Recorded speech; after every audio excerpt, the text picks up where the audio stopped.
السلام عليكم ورحمة الله وبركاته. أهلا بيكم في الحلقة 25 من بودكاست فذكر.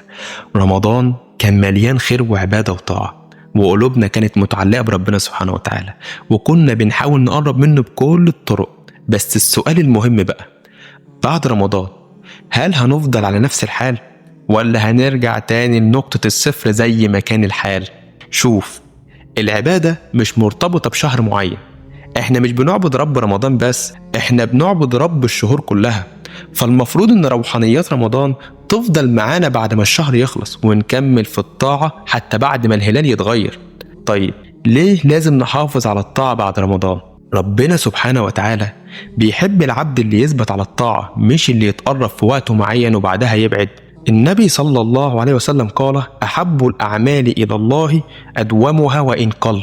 يعني مش المهم انك تعمل طاعات كتير في رمضان وبعدين تبطل، المهم الاستمرار في العبادة والطاعة حتى لو قلت، ولكن لا تهجر العبادة والطاعة لله سبحانه وتعالى. طيب ازاي نثبت بعد رمضان؟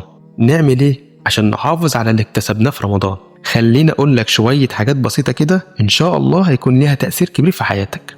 اول حاجة، حافظ على الصلاة في وقتها. الصلاة كانت عمود رمضان، فلازم تفضل عمود حياتك بعدها، ما تسيبهاش، وافتكر ان دي اول حاجة هتتسأل عنها يوم القيامة.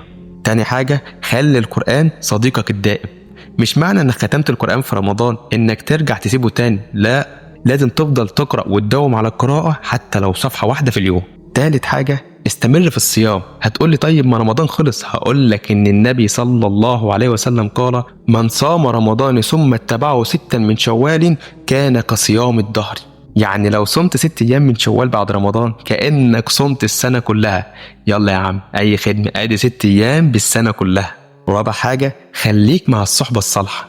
أصحابك اللي كانوا بيحفزوك على الخير في رمضان ما تسيبهمش، وخليك دايما في بيئة تساعدك على الطاعة والقرب من ربنا سبحانه وتعالى. خامس حاجة، حافظ على الأذكار والاستغفار.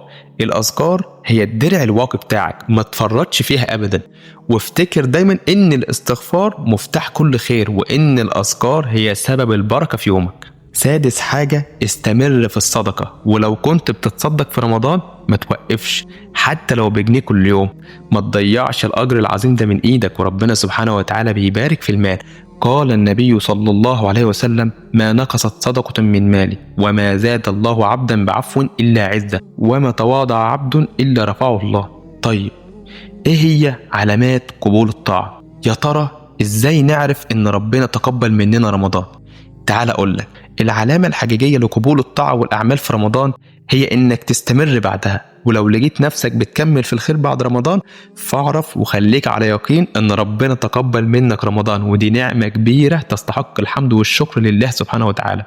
وكلمة أخيرة قبل ما ننهي حلقتنا، عايز أقول لكم إن رمضان مدرسة، لو خرجت منها وإنت أحسن من اللي كنت عليه قبل رمضان يبقى هنيئا لك قبولك عند الله، وقبول الأعمال والطاعة اللي أديتها في شهر الخير والبركة، وإنك طلعت آخر الشهر كسبان رضا ربنا سبحانه وتعالى.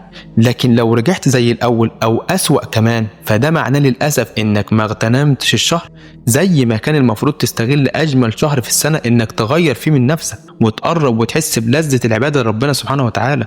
ما تخليش الطاعات اللي عملتها في رمضان تروح هباء كده، حافظ عليها وخليك مستمر على نفس خط الشهر الكريم، ولو حتى بحاجات بسيطة بس خليها منتظمة ودايمة في حياتك، وربنا يتقبل منا ومنكم صالح الأعمال.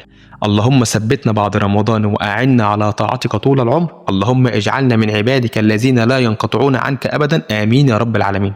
ما تنساش تشارك الحلقة دي عشان نفكر نفسنا ونفكر غيرنا، وعشان نكون سبب في نشر الخير، وبفكرك ان الدال على الخير كفاعله.